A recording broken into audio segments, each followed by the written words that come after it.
کہ اللہ تعالیٰ نہ کسی بندے کا درجہ بلند کرنے کا ارادہ فرماتا ہے،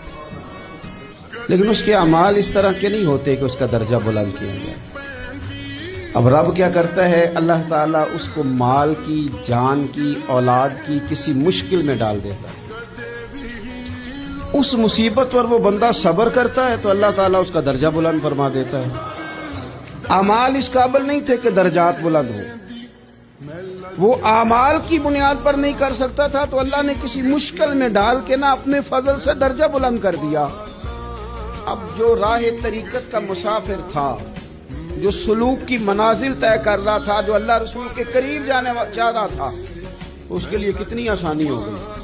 کہ مجاہدہ تو زیادہ نہ کر سکا، کثرت سے نفلی صوم و صلات کا بندوبست تو نہ کر سکا، تھوڑا سا صبر کیا، رب نے اپنا اور اپنے محبوب کا قرب عطا فرما دیا۔